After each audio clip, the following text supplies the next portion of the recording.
A girl was adopted from another country just to be locked in an 8 by 8 foot room in the basement for upwards of 10 to 12 years of her life, and her parents served a combined total of 6 months. This is the story of Olivia Atkocaitis. Welcome to another episode of Patterns of Behavior, where we focus on the people behind the crime. And today, our story takes us to 2002 in China, where a girl was born during the era of the one-child policy in China that ran from 1980 to 2016, because in the late 1970s, China's population was rapidly growing towards 1 billion.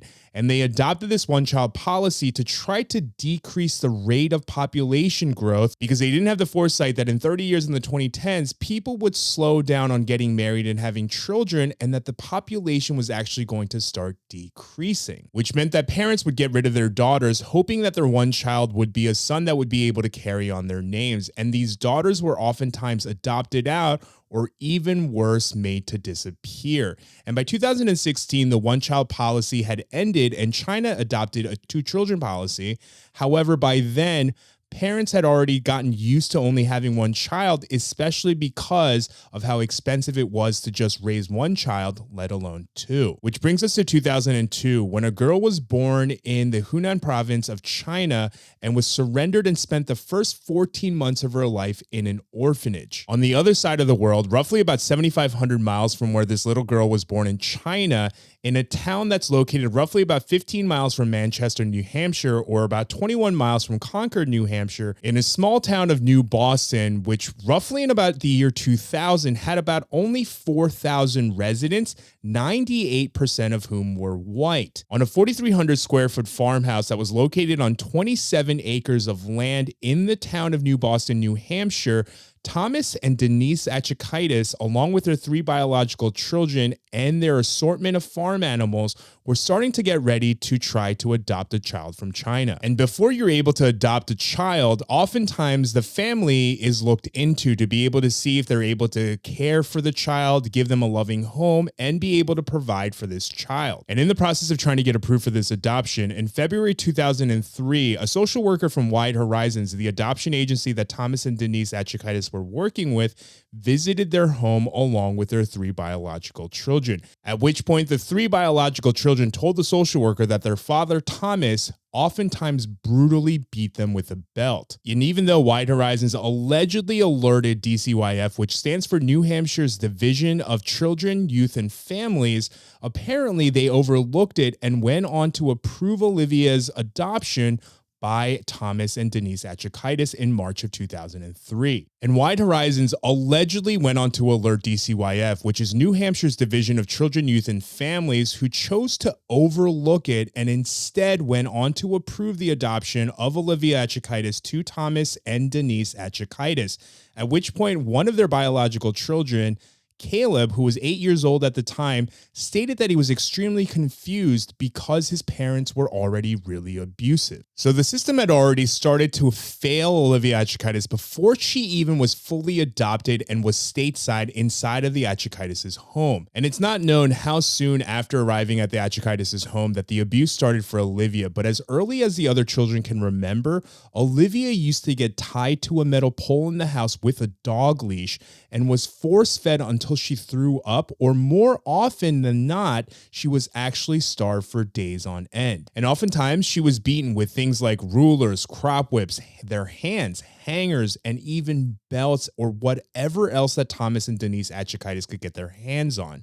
And she was also locked up in an 8 by 8 foot dungeon inside of their basement of their 4,300 square foot home, with no ventilation, no running water, and no heat, inside of a home that's in the rural area in the Northeast. And during this time, Olivia was forced to give Denise daily massages and was on her beck and call whenever Denise needed one. She was also responsible for feeding and taking care of the animals, and I quote, muck animal manure from the barn stalls in her bare feet.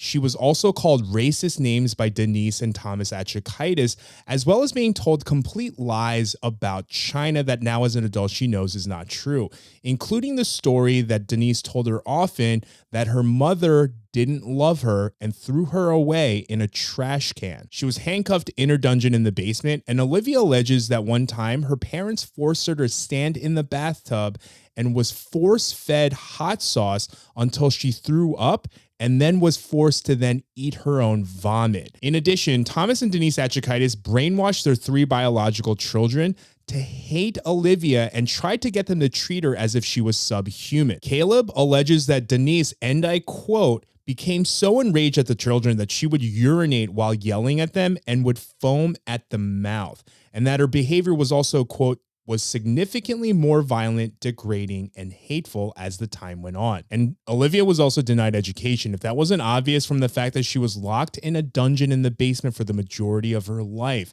She actually only attended public school one day her entire life, at which point the next day she didn't return, and no one at the school questioned why this one girl who just showed up out of nowhere was registered for school and then never returned ever again. 7 years after her adoption, when Olivia was 8 years old and her adopted brother Caleb was 15 years old, he had had enough after he had gotten into an argument and a fight with his father, Thomas Atkocaitis.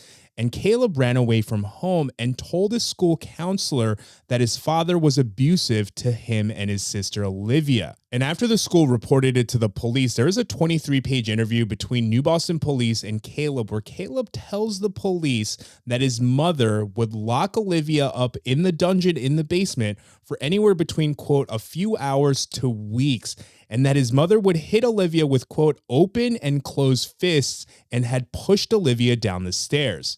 And he goes on to tell the police that his adopted sister was forced to go to the bathroom in a bucket inside of that 8x8 room that had no ventilation, no windows, and an alarm on the door that would go off every time it was opened, as if it was an emergency exit at a gym or some public large office building. And he goes on to tell the police that his adopted sister Olivia was forced to go to the bathroom in a bucket inside of this 8x8 foot dungeon in their basement with no ventilation, no windows, and it would oftentimes be so bad that it would just reek the whole house. And this room also had a door that had an alarm on it that would go off every time the door was opened, as if it was some sort of emergency exit inside of a gym or some public building. Remember, at this time, Olivia Atkocaitis was just barely 8 years old. And when police came to the Atkocaitis house to investigate the claim, they even saw the 8x8 foot dungeon and put it in a 4-page report, but was told by Thomas and Denise Atkocaitis that Olivia was put in that room when she misbehaved, like abusing their farm animals. And that police report actually triggered the DCYF to come out to the Atkocaitis household, and a social worker by the name of Diane Ansey concluded in her report, and I quote, she stated, did not feel that what she has observed came to the level of taking Olivia from the residence. And Caleb's life didn't get any better from that police report either. In the 39 pages of documents that the New Boston Police Department filed in 2011, police and DCYF only focused on Olivia because Tom and Denise Atkocaitis told DCYF and the police that Caleb was, and I quote, very violent and known to lie.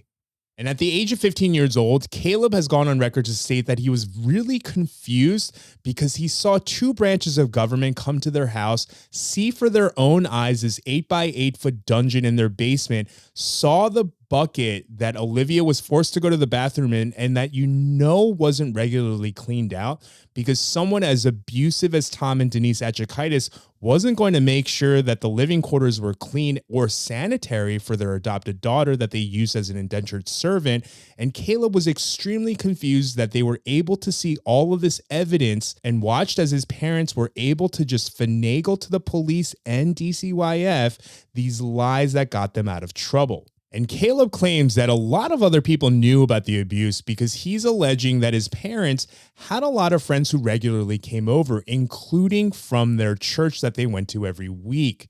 And after that incident, after Caleb saw his 2 parents getting away scot-free after 2 different branches of government came and saw evidence of his parents doing atrocious things to his children, Caleb went to go live with a family friend until he became of legal age, while Olivia Atkocaitis was stuck in that home as an indentured servant for the next 7 years. And in that time frame, it's not like Olivia didn't try to escape many different times. In fact, she actually ran away multiple times. For instance, when she was 12 years old, she jumped out of a second-story window, landed on the ground, ran away from home, at which point the police were called on her and she was caught and brought back to her abusive home within 2 hours of jumping out of that window. It wasn't until September 5th, 2018, when 15-year-old Olivia Atkocaitis realized that if she got the drywall a little wet, it would turn into mud, at which point she was able to use a bottle cap and her hand to scrape through the wall. And she escaped, leaving behind only a suicide note. And upon realizing that Olivia had escaped through the drywall,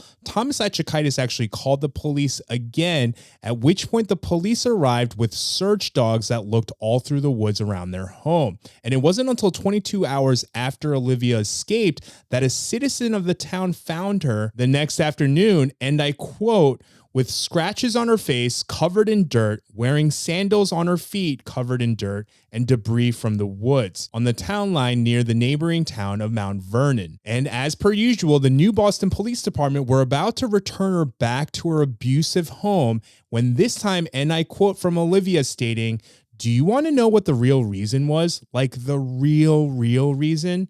I sat in the police station for 2 hours once. They recovered me 22 hours later, and they were all but ready to send me back until I said I tried to kill myself." Olivia stated that she was trying to do her family a favor by running and by dying. In fact, she goes on to state, and I quote again, "I truly believed I was a horrible person, and I caused everyone in my life pain, and that my adoption was a mistake, and that my birth was a mistake, and that everyone would be happier and better off without me." I mean, she honestly and truly believed that she deserved all of the abuse that she went through, the indentured servitude, the starvation, the being forced to eat her own vomit, having to work in the barn stables barefooted. I mean, she honestly believed that she deserved all of the abuse that she suffered through her whole entire life, like being an indentured servant, being forced to massage her mom on her beck and call every day, being forced to starve for days on end, and working in the stables barefooted with the mud